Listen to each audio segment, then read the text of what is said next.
សួស្តីបងប្អូនទាំងអស់គ្នាសូមស្វាគមន៍មកកាន់គណៈរៀនកុំព្យូទ័រសាស្ត្រជាថ្មីម្ដងទៀតថ្ងៃនេះផងដែរខ្ញុំនឹងធ្វើវីដេអូមួយដែលបង្ហាញអ្នកទាំងអស់គ្នាអំពីរបៀបប្រើប្រាស់ keyboard ថាយើងដាក់ដៃរបៀបណានៅលើ keyboard ឲ្យបានត្រឹមត្រូវហើយវាយអត្ថបទលឿនដាក់មកមានលក្ខណៈ standard អូខេតោះអញ្ចឹងទៅតាមដានទាំងអស់គ្នាអូខេរបៀបដាក់ដៃនៅលើ keyboard អញ្ចឹងទីមួយគឺខ្ញុំនឹងបង្ហាញអំពីរបៀបដាក់ដៃថាម្រាមដៃនីមួយព្រោះម្រាមដៃយើងទាំងអស់មាន10ម្រាម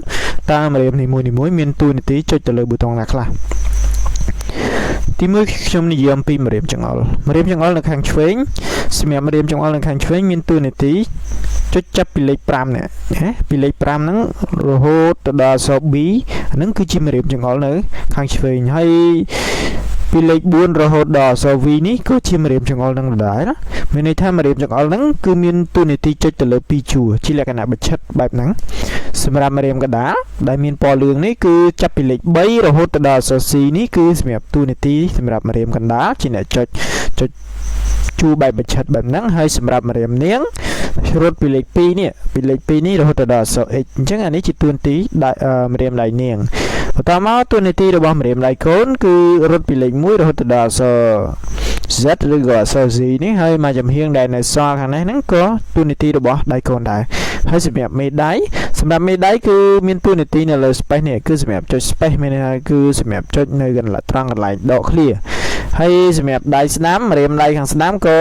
សម្រាប់មេដៃហ្នឹងក៏នៅលើ space ហ្នឹងដែរអញ្ចឹងមានន័យថាម្រាមដៃទាំងពីរមេដៃទាំងពីរហ្នឹងបងប្អូនអាចចុចទៅលើ space ទាំងពីរហ្នឹងក៏បានឬក៏ចុចខាងណាក៏បានដែរស្រាប់តែបងប្អូនទេប៉ុន្តែតួនាទីរបស់មេដៃទាំងពីរហ្នឹងគឺនៅលើ space ហើយសម្រាប់ម្រាមចង្អុល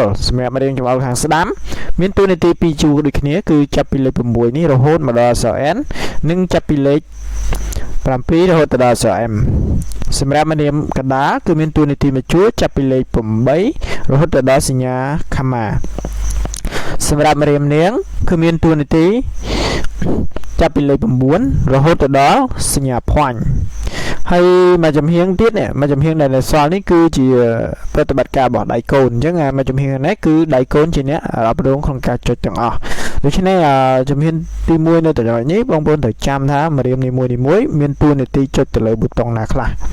មានន័យថាម្រាមនីមួយមានតួនាទីចុចប្រហែលជួរបងប្អូនត្រូវចាំឲ្យច្បាស់នៅពេលដែលបងប្អូនចាប់ផ្ដើមចាំម្រាមច្បាស់បងប្អូនវាអត្ថបទកាន់តែលឿនហើយបងប្អូនត្រូវចាំថាម្រាមដៃទាំង10ហើយនឹងចុចម្រាមដៃមួយវាអត់ឈ្នះម្រាម10ទេប្រកាសជាម្រាម10លឿនជាងនៅពេលដែលបងប្អូនជំនាញនៅលើការប្រើមានន័យថានៅពេលដែលបងប្អូនប្រើទៅស្ទាត់ជំនាញគឺម្រាម10លឿនជាងម្រាមដែលយើងចុចមួយយកម្រាមមួយចុចអញ្ចឹងនេះការដាក់ដៃមិញគឺខ្ញុំបង្ហាញអំពីតួនាទីនៃម្រាមនីមួយនៅលើ keyboard អញ្ចឹងរបៀបនៃការដាក់ដៃនៅលើ keyboard គឺទម្រង់បែបនេះមានន័យថាយើងរៀបចាប់ពីម្រាមកូននេះរហូតដល់ម្រាមចង្អុលហ្នឹងគឺស្ថិតនៅក្នុងមួយជួរបែបហ្នឹងមានថា PA រហូតដល់អក្សរ F អញ្ចឹងទីតាំងគោលរបស់ម្រាមចង្អុលគឺដាក់នៅលើអក្សរ F តាមពិតទៅនៅលើអក្សរ S ហ្នឹងគឺមានកទួលមួយទៀតមានកទួលមួយដែលសម្រាប់សម្គាល់ឲ្យយើងដឹងថាកន្លែងហ្នឹងគឺជាកន្លែងដាក់ទីតាំងគោលរបស់ដៃច្អុលហើយសម្រាប់ដៃចង្អុលខាងស្ដាំនេះគឺនៅលើអក្សរ J នេះហើយរៀបជាមួយជួរបែបអញ្ចឹងរៀបទម្រង់ជាជួរដូចគ្នាហើយសម្រាប់នេះដៃមេគឺនៅលើ space របស់យើងនេះគឺអូខេដៃមេទាំងគូរបស់យើងគឺនៅលើ space ចឹងនៅតាមចំណុចហ្នឹងនេះខ្ញុំបានដាក់បញ្ជាក់បន្ថែមថាតើត្រូវដាក់ដៃរបៀបណាទៅវាយើងវាអត្ថបទរបស់យើងឬក៏វាអក្សររបស់យើងបានលឿនហើយមានភាពត្រឹមត្រូវអញ្ចឹងដាក់ដៃរបៀបហ្នឹងគឺជាលក្ខណៈ standard នៅក្នុងការដាក់ដៃនៅលើ keyboard ហើយនៅពេលដែលបងប្អូនចាប់ផ្ដើមចំណាំហើយមានចំណាំទៅលើគ្រប់ប៊ូតុងនៃម្រាមដៃដែលតួនាទីដៃត្រូវចុចបងប្អូនចាប់ផ្ដើមវាអត្ថបទលឿនហើយណាប៉ុន្តែមិនមែនចុចបែបនេះដូចចុចតម្រង់បែបអញ្ចឹងចុចយកម្រាមចុចមួយបែបអញ្ចឹងគឺវាអត់ឈ្នះម្រាម10ទេនៅពេលដែលបងប្អូនចេះប្រើ start ទៅលើម្រាម10ហើយនឹងអ្នកដែល start ម្រាម1បងប្អូនយកទៅប្រកួតប្រជែងគឺអត់ឈ្នះម្រាម10ទេដូច្នេះបងប្អូនត្រូវចាំថាម្រាម1មិនអាចឈ្នះម្រាម10ទេ